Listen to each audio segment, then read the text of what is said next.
एमती गोटे healthy dessert जोटा कि स्वाद भी और सेहत भी इट मीन्स कि आम कि खाइबा जोटा कि आम देहपाई भी भल डाएट्रे भी आम खाईपर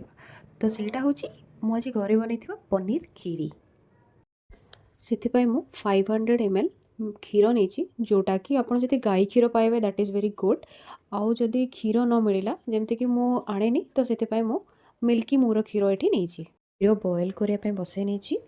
ଆଉ ମୁଁ ଡ୍ରାଏ ଫ୍ରୁଟ୍ସରେ କିଛି ବ୍ଲାକ୍ କିସମିସ୍ କାଜୁ ଆଉ ପିସ୍ତା ଆଉ କ୍ୟାଡାମନ୍ ନେଇଛି ଫର୍ ଫ୍ଲେଭର୍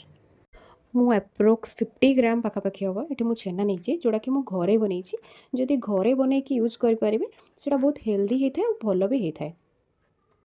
କ୍ଷୀର ଏଠି ଗରମ ହେଇଗଲାଣି ତ ତାପରେ ମୁଁ ଏବେ ଡ୍ରାଏ ଫ୍ରୁଟ୍ସ ଗରମ କରିବା ପାଇଁ ପ୍ୟାନ୍ ବସେଇ ହାଲକା ସା ଘିଅରେ ରୋଷ୍ଟ କରିନେବି ତାକୁ ତାକି ଆମେ ଯେତେବେଳେ ତାକୁ ପନିର କ୍ଷୀରିରେ ଆଡ଼୍ କରିବା ତ ସେଇଟା ବହୁତ ବଢ଼ିଆ ଫ୍ଲେଭର୍ ବି ଆସିବ ଇନରିଚ୍ କଲର୍ ବି ଆସିବ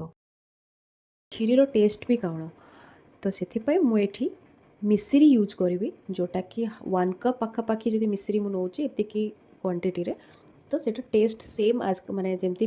ସୁଗାର ୟୁଜ୍ କଲେ ଲାଗେ ବାସ୍ ସେମିତି ଲାଗିବ କିନ୍ତୁ ଆପଣଙ୍କୁ ଗିଲ୍ଟ ଫିଲ୍ ହେବନି କି ହଁ ମୁଁ ବହୁତ ସୁଗାର ଇନଟେକ୍ କରିଲି ବୋଲି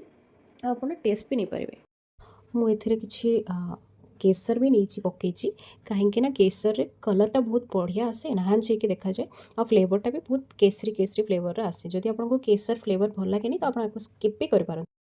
ଆମେ ଏବେ ଆକୁ ଟିକେ ମିକ୍ସ କରିନେବା କିଛି ସମୟ ମିକ୍ସ କରିକି ଛାଡ଼ି ନେବା ତାପରେ ଆମେ ଏଥିରେ ପନିର ପକାଇବା ତ ପନିରକୁ ଏମିତି ହାତରେ ଦଳି ଦଳିକି ପକାଇବେ ତାକି ସେଇଟା ସବୁଆଡ଼େ ସ୍ପ୍ରେଡ୍ ହେଇକି ପଡ଼ିବ ଆଉ ବହୁତ ଭଲସେ ଡାଇଲ୍ୟୁଟ୍ ବି ହେଇପାରିବ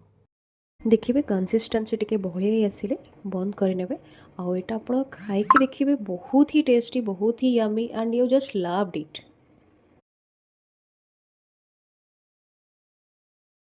ଆଉ କୁ ଆମେ ଏବେ ସର୍ଭ କରିବା ଆପଣ ୟାକୁ ହଟ୍ କୋଲ୍ଡ ଆପଣ ଯେମିତି ଚାହିଁବେ ସେମିତି ନେଇପାରିବେ ତ ୱିଣ୍ଟରରେ ବେଟର୍ ହେବ ଟିକେ ହଟ୍ରେ ମାନେ ଗରମ ଗରମ ଥିବ ସିପ୍ ସିପ୍ କରିକି ଖାଇବା ପାଇଁ ଭଲ ଲାଗିବ ଆଉ ଆପଣ ସମର୍ ପାଇଁ ୟାକୁ ଫ୍ରିଜ୍ କରିପାରିବେ 4 to 5 ଆୱାର ରଖିନେବେ ଫ୍ରିଜ୍ରେ ତ ବହୁତ ହି ବଢ଼ିଆ ଟେଷ୍ଟି ଲାଗିବ ଆପଣ କରିଥିବ ଟ୍ରାଏ କରିକି ଦେଖନ୍ତୁ ଆଉ ମୋତେ କମେଣ୍ଟରେ ଜଣାନ୍ତୁ କେମିତି ଲାଗିଲା ଆପଣଙ୍କୁ ଏ ରେସିପିଟା ଥ୍ୟାଙ୍କ ୟୁ ବାଏ